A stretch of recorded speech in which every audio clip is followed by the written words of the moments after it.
Hello friends, welcome back to this educational platform. आप सभी का आपके इस यूट्यूब चैनल पर स्वागत है। तो फ्रेंड्स, हमने अपने पिछली क्लास में क्लासिफिकेशन ऑफ टेक्सटाइल फाइबर के बारे में पढ़ा था। उसमें हमने नेचुरल फाइबर के बारे में और मैनमेड फाइबर के बारे में पढ़ा था। कुछ कॉटन, वुल, सिल्क के प्रॉपर्टीज़ के बारे में जाना, उनके कैरेक्टर के बारे में जाना, उनके डेंसिटी स्ट्रेंथ के बारे में जाना, कंपोजिशन के बारे में जाना, उनको पहचानने का तरीके के बारे में जाना, ठीक है, उनके आइडेंटिफिकेशंस के बारे में जाना कि कॉटन को हम लोग किस प्रकार से जान सकते हैं कि यह कॉटन का फाइबर है, कि वुल का फाइबर है, कि सिल्क का फाइबर है। तो हमने कुछ इनको पहचानने का तरीके भी जाने। ठीक है, कॉटन में हमें पता था कंपोजिशन अगर हम देखेंगे तो उसमें कुछ इम्प्योरिटीज़ होती हैं। तो मैं आपको ये बता देना चाहता हूँ कि जितने भी नेचुरल फाइबर्स होते हैं, कोई भी नेचुरल फाइबर है, उसमें इम्प्योरिटीज़ होती हैं और वो इम्प्योरिटीज़ हमारी हाइड्रोफोबिक कैरेक्टर की होती है, हाइड्रोफोबिक गुण के होते हैं। यानी कि हाइड्रोफोबिक का मतलब क्या होता है, मैं आपको पहले आप वो समझ जाएंगे तो आपको ये टॉपिक आपको आराम से समझ में आ जाएगा। तो हाइड्रोफोबिक जो होता है हमारा, हाइड्रोफोबिक हाइड्रोफोबिक हाइड्रोफोबिक जो होता है, ये दो शब्दों से मिलकर बना हुआ है। पहला हाइड्रो और दूसरा फोबिक।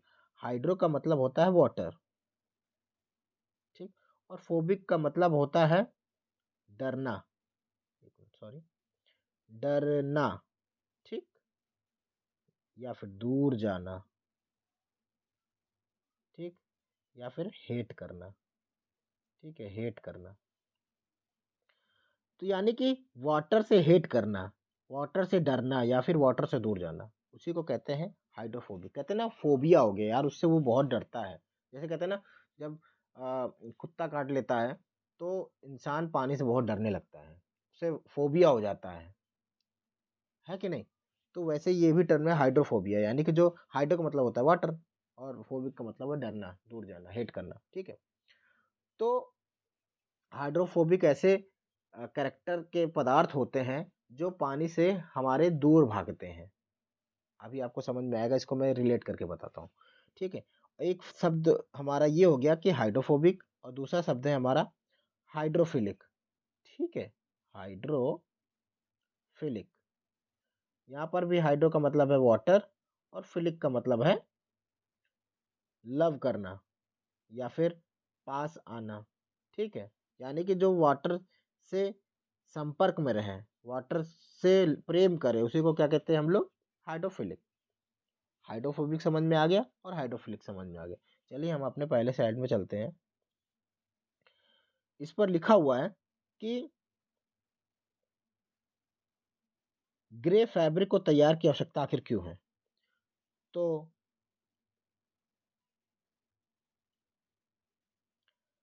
सभी कच्चे कपड़ों में, ठीक है, सभी कच्चे कपड़ों को, चाहे वो किसी भी रूप में हो, किसी भी रूप में उपलब्ध हो, यानी कि चाहे वो फाइबर हो, चाहे यान हो, चाहे फैब्रिक हो, कोई भी रूप हो, उन्हें तैयार करने की आवश्यकता होती है। ठीक है, क्योंकि उन्हें रंगाई, छपाई आदि जैसी रासायनिक प्रक्रियाओं से गुजरना पड़ता है। सभी ग्रे फाइबर्स या फैब्रिक में हाइड्रोफोबिक पदार्थ के होते हैं जो पानी रसायनों या डाई स्टफ को एब्जॉर्ब करने से रोकती है। ठीक है, कच्चे अधूरे फाइबर की सतह हाइड्रोफोबिक होती है और इसे आसानी से, जल्दी से पानी से गीला नहीं किया जा सकता है। ठीक है, नहीं किया, गीला किया जा सकता। यानी कि इसमें कहने का तात्पर्य यही है कि अगर हमारे पास कोई फैब्रिक है और इसमें कुछ इम्प्योरिटीज़ हैं, ठीक है, इस फैब्रिक में इम्प्योरिटीज़ हैं और वो इम्प्योरिटी हमारी हाइड्रोफोबिक कैरेक्टर की है, अगर इसमें हम पानी की कोई बूंद गिराते हैं तो ये पानी कपड़े को सोखेगा ही नहीं। ये कपड़ा हमारा पानी को नहीं सोखेगा। क्यों नहीं सोखेगा? क्योंकि इस कपड़े में कुछ गंदगी है और वो गंदगी हमारी हाइड्रोफोबिक नेचर की है। ठीक है, जिसके कारण हमारा पानी अवशोषित हो ही नहीं रहा उस कपड़े पे। इसी हाइड्रोफोबिक पदार्थ को हमको कपड़े से क्या करना है, निकालना है, दूर फेंक देना है निकाल कर। ठीक है, और जब दूर फेंक देंगे, निकाल देंगे, तो हमारा कपड़ा क्या हो जाएगा, हाइड्रोफिलिक कैरेक्टर का हो जाएगा, यानी कि वो उसमें अब पानी आसानी से एब्जॉर्ब होना शुरू कर देगा। ठीक है। जब तो जब तक कि हम लोग कपड़े को एब्जॉर्बेंट नहीं बना देते हैं, यानी कि हाइड्रोफोबिक का ही है, कपड़ा पानी अवशोषित नहीं कर रहा है, तो यानी कि वो कपड़ा हमारा क्या है, हाइड ग्रे फैब्रिक है। ग्रे फैब्रिक का मतलब ये हुआ कि ऐस, ऐसे कपड़े जिनमें पानी की सोखने की क्षमता ना के बराबर हो या फिर ना हो। ठीक है, होती होगी लेकिन बहुत कम होती है। ठीक है। तो जब तक कि हमारा कपड़ा फैब्रिक जो है, हमारा उसमें कपड़ा पानी नहीं सोख रहा है, वो हमारा क्या कहलाता है, ग्रे फैब्रिक है। यानी कि या फिर ऐसा कह सकते हैं कि कपड़ा में कोई भी प्रकार का केमिकल ट्रीटमेंट अगर नहीं किया गया है, उसमें अगर इम्प्योरिटीज उपलब्ध हैं, तो हमारी वो कपड़ा क्या कहलाएगा, ग्रे फैब्रिक कहलाएगा। ठीक है। आइए हम आगे चलते हैं। देखिए, यहाँ पर लिखा हुआ है कि नेचुरल फाइबर में प्राकृतिक रूप से अशुद्धियाँ इम्प्योरिटीज होती हैं। ठीक है। मैंने बताया था ना, कंपोजिशन आप पढ़ेंगे तो उसमें इम्प्योरिटीज होती हैं, 0.5 से 0.8 से 0.5% कुछ होता है। ठीक है। तो वो इम्प्योरिटीज हमारी हाइड्रोफोबिक नेचर की होती हैं, और उस हाइड्रोफोबिक नेचर को हमको निकालना होगा, तभी हमारा कपड़ा एब्जॉर्बेंसी इंप्रूव होगी। ठीक है, उसी को हमको साफ करना है। ठीक है। तो यहाँ पर लिखा हुआ इम्प्योरिटीज होती है। इस कच्ची अवस्था में कपड़े जिसे साफ किया जाना या उसे तैयार किया जाना, उसे हम लोग क्या कहते हैं, ग्रे फैब्रिक कहते हैं। तो आशा करता हूँ आपको ग्रे फैब्रिक समझ में आ गया होगा।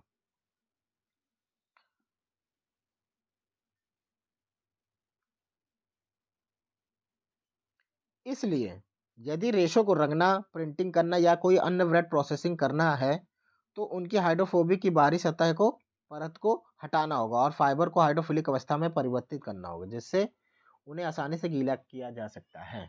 ठीक है। यहाँ पर ये लिखा हुआ है वेट प्रोसेसिंग। वेट का मतलब होता है गीला। ठीक है। वेट का मतलब होता है गीला। ठीक। तो और प्रोसेस का मतलब कोई भी प्रक्रिया, ठीक, किए जाने वाली कोई प्रक्रिया, यानी कि पानी के द्वारा कोई भी किया जाने प्रक्रिया ही हमारी क्या कहलाती है, वेट प्रोसेसिंग कहलाती है। तो आइए हम एक डायग्राम से समझते हैं कि ये देखिए आप, ये जो नीला वाला डायग्राम है, ये फाइबर है, सॉरी ये जो हमारा है, ये फैब्रिक है। उस पे ये जो बूंद गिरी है, ये पानी की बूंदे हैं। ठीक है। अब ये देखिए, ये कपड़ा हमारी जो पानी की बूंदे को सोख ही नहीं रहा है, एब्जॉर्ब ही नहीं कर रहा है, यानी कि ये जो कपड़ा है हमारा, इसमें कुछ ना कुछ इम्प्योरिटीज है, और वो इम्प्योरिटी हमारी हाइड्रोफोबिक कैरेक्टर की है, जिसकी वजह से हमारा पानी कपड़े को नहीं सोख पा रहा है। ठीक। आई और इसमें ये वाले डायग्राम में देखेंगे, ये देखिए, ये भी हमारा सरफेस है, फैब्रिक है, ये भी फैब्रिक है, ये भी फैब्रिक है, और ये हमारा जो नीला वाला है, ये हमारा पानी की बूंदे हैं, ड्रॉपलेट्स हैं। ठीक है। इस पे देखेंगे, ये सुपर हाइड्रोफोबिक कैरेक्टर का लिखा हुआ है यहाँ पर, सुपर हाइड्रोफोबिक कैरेक्टर का। ठीक है। यानी कि इसमें ये देखेंगे, अगर कोई बूंद गिरी है, वो वैसे कि वैसे ही आकर उसके ऊपर रखी रहे, तो सुपर हाइड्रोफोबिक, थोड़ा भी एब्जॉर्ब नहीं कर रहा। और ये वाला जो दूसरे नंबर वाला, ये बीच वाला है, वो क्या है, हाइड्रोफोबिक, इसमें तो थोड़ा बहुत एब्जॉर्ब भी है। और ये तीसरे नंबर, ये वाला जो पहले नंबर का है, ये हाइड्रोफोबिक, यहाँ पर देखेंगे ये जो पानी की बूंद एब्जॉर्ब हो गई है। ठीक है। ये भी वही चीज बता रहा है। ठीक है। ये हाइड्रोफिलिक सरफेस है और ये हाइड्रोफोबिक सरफेस है। ठीक।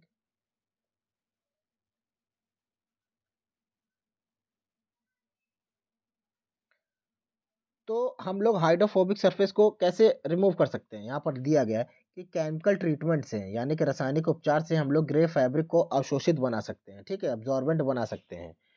और एब्जॉर्बेंट जब बनाते हैं, उसी प्रक्रिया को हम लोग क्या कहते हैं, प्री ट्रीटमेंट या प्रिपरेटरी प्रोसेस कहते हैं। यानी प्री ट्रीटमेंट क्या होता है, कि ऐसे ट्रीटमेंट जिससे हम लोग हाइड्रोफोबिक करेक्टर के कपड़े को हाइड्रोफिलिक करेक्टर में बदल देते हैं, वही हमारा प्री ट्रीटमेंट कहलाता है। ठीक है।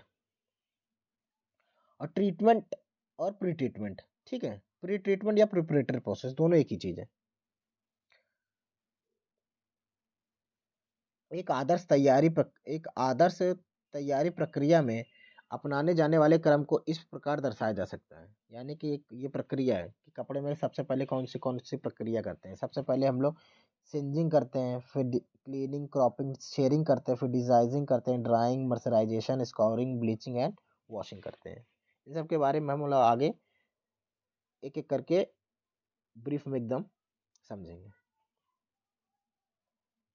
यहाँ पर लिखा हुआ है इस क्रम को हम लोग अलग अलग फैब्रिक के अनुसार बदल सकते हैं। ठीक है, यानी कि जैसे कि अगर मैं आपको एग्जांपल दे देता हूँ, अगर हमारे पास एक जगह पे कॉटन है, ठीक है, एक जगह पे कॉटन है और एक जगह पे अगर हमारे पास नायलॉन का कपड़ा है कोई, ठीक है, तो कॉटन में हमारा हमको कॉटन में ब्लीचिंग की आवश्यकता होती है।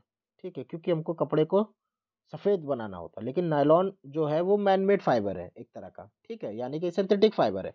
और नायलॉन का फाइबर देखेंगे ना तो वो ऑलरेडी इतना सफ़ेद होता है, तो उसमें ब्लीचिंग की आवश्यकता ही नहीं है। तो हमने क्या किया, ब्लीचिंग को वहाँ पे ड्रॉप कर दिया, ब्लीचिंग की प्रक्रिया ही हमने हटा दी, क्योंकि वो ऑलरेडी इतना क्लीन एकदम वाइट है, तो उसमें कोई भी कलर चढ़ाएंगे तो बहुत आसानी से वो कलर निखर के आएगा। ठीक है, लेकिन कॉटन की केस में अगर ब्लीचिंग नहीं करेंगे तो वो थोड़ा सा येलो ही पहले ही कलर में रहेगा। ठीक है, तो अगर उसमें हम कोई अदर, अगर देखो कॉटन है, अगर उसमें वो ऑलरेडी थोड़ा सा ही पीले रंग में होगा, तो उसमें अगर लाल कलर हम लोग चढ़ाएंगे तो लाल और पीला बन के हमारा ऑरेंज बन जाएगा। पर हमको तो चाहिए था लाल कलर, लेकिन बन जा रहा ऑरेंज कलर। तो कारण क्या था कि कॉटन जो था हमारा वो फुल तरीके से वाइट नहीं था। अगर वाइट होता तो हमको ये जो लाल कलर हमने डाई किया है वो लाल ही रहता, जो कलर हमारा निकल के आता वो लाल ही आता। ठीक है, तो यहाँ पर इसीलिए यहाँ पर लिखा हुआ है इस क्रम को हम लोग अलग अलग फैब्रिक के अनुसार बदल सकते हैं। तो आइए हम अपने नेक्स्ट स्लाइड पर चलते हैं।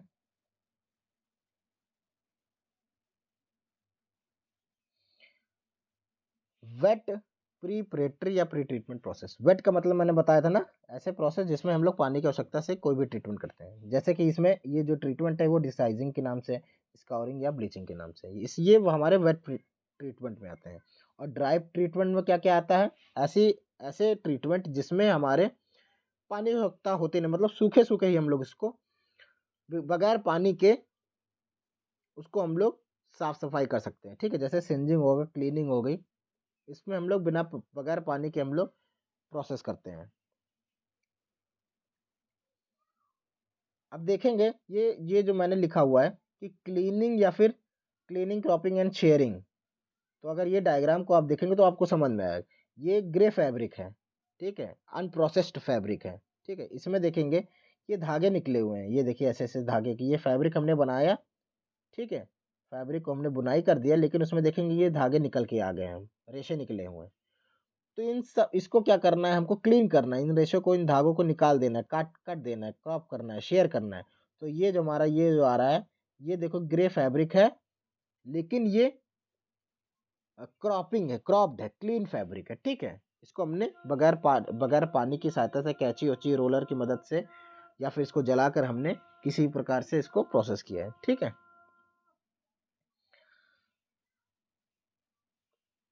प्री ट्रीटमेंट या प्रिपरेटरी उपचार के उपदेश, आखिर हम लोग क्यों करते हैं प्री ट्रीटमेंट या प्रिपरेटरी।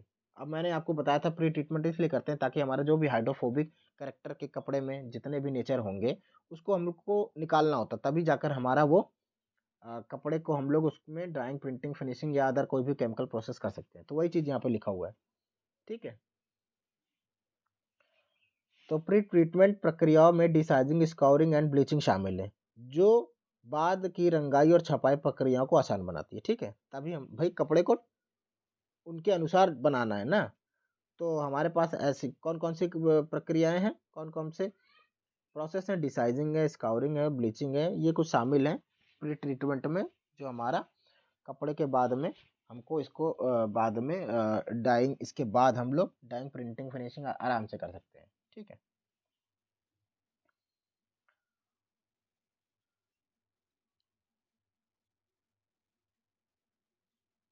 अब कुछ उद्देश्य यहाँ पर को मैंने लिखा हुआ, सब मेन ऑब्जेक्टिव, आखिर प्री ट्रीटमेंट के मेन ऑब्जेक्टिव्स क्या हैं।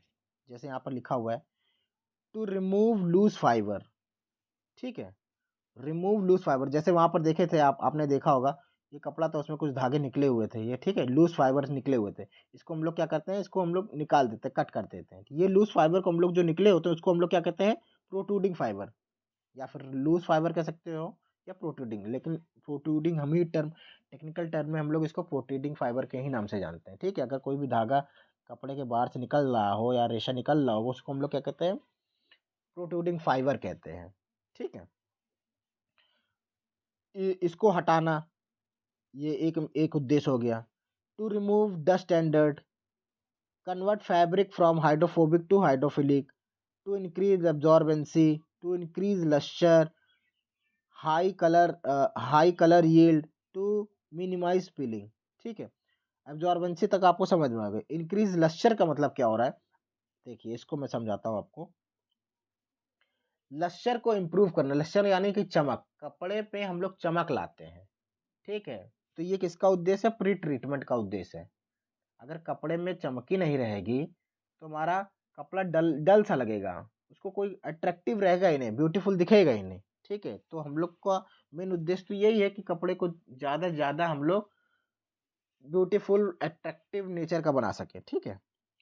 और हाई कलर यील्ड, अगर हमारा कपड़ा अगर प्रोसेस ही नहीं हुआ, प्री ट्रीटमेंट हमने उस कपड़े में किया ही नहीं है, ठीक है, तो क्या होगा, अगर हम लोग उसकी डाइंग करेंगे तो उसमें से भाई हाइड्रोफोबिक नेचर के कैरेक्टर निकले ही नहीं है, पदार्थ निकले नहीं है, तो डाइंग अच्छे तरीके से हो ही नहीं पाएगी, रंग पूरा कपड़े पे चढ़ेगा ही नहीं, आधा चढ़ेगा आधा नहीं चढ़ेगा, तो इससे अनइवन डाइंग हो जाएगी, ठीक है।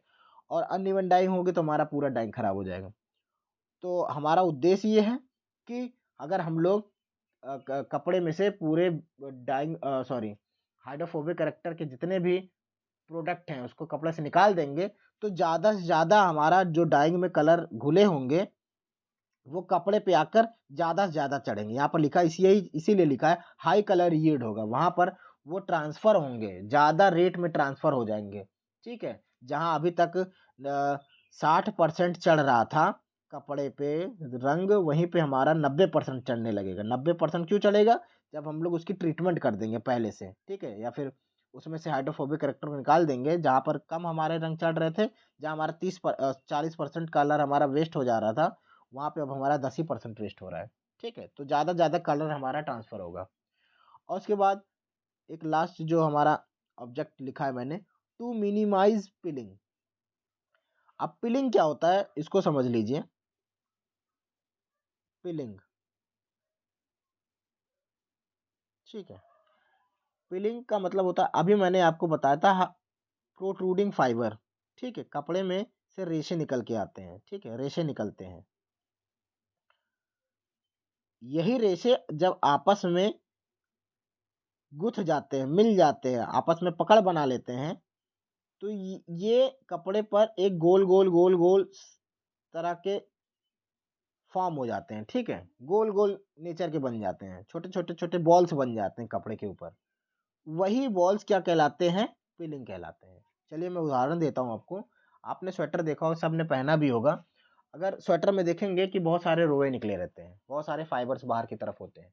अगर उस इसीलिए देखिए मम्मियाँ लोग कहती हैं कि रात को सोते समय स्वेटर उतार के सोना चाहिए। क्यों सोना चाहिए, क्योंकि अगर हम लोग स्वेटर को पहन के सोएंगे तो हम लोग सोते वक्त देखिए हमारे और बेड के बीच में घर्षण होता है, इधर कभी इधर पलटी मारेंगे, कभी उल्टल पलटी मारेंगे, ठीक है। तो उससे क्या होगा, हमारा जो ऊनी कपड़ा होगा उसमें जो फाइबर से निकले होंगे, वो फाइबर से फाइबर क्या होंगे कि मिलेंगे, और मिलने के बाद वो उसी में गुथ जाएंगे, और गुथने के बाद उसमें छोटे छोटे बॉल्स बन जाते हैं, ठीक है। वही बॉल्स हमारे क्या कहलाती हैं, पिलिंग कहलाती हैं। तो इसको भी रिमूव करना होता है। तो यहाँ पर वही लिखा हुआ है कि हमको क्या रिमूव करना होता है, टू मिनिमाइज पिलिंग, ठीक है। टू मिनिमाइज पिलिंग, पिलिंग को हम लोग कम कर सकते हैं, और कम कैसे करेंगे, जब हम लोग इसमें से रेशे को ही हटा देंगे तो पिलिंग बनेगा ही नहीं, ठीक है। अब ग्रे फाइबर, मैंने यहाँ पर ये ग्रे फैब्रिक क्या होता है ये फिर से मैंने बताने की कोशिश की है, कि इसमें लिखा हुआ है कि untreated natural and man made fabric which are hydrophobic in nature, ठीक है, उसी को हम लोग क्या कहते हैं, ग्रे फैब्रिक कहते हैं। तो आशा करता हूँ आपको आज का लेक्चर बहुत अच्छे से समझ में आ गया होगा। तो फ्रेंड्स, अगर आपको मेरा ये चैनल सपोर्टिव लगता है, बेनिफिशियल लगता है, तो आप इस चैनल को ज़्यादा से ज़्यादा शेयर करिए, सब्सक्राइब करिए, और अपने फ्रेंड्स को भी शेयर करिए, ताकि उन लोगों तक भी मेरा ये वीडियो पहुंच सके और उन्हें भी इस पूरे टेक्सटाइल के बारे में थोड़ा बहुत नॉलेज हो सके, ठीक है। तो तो आज का लेक्चर हम यहीं पे समाप्त करते हैं। मिलते हैं अपने नेक्स्ट क्लास पर। तो थैंक यू फॉर वॉचिंग। जय हिंद।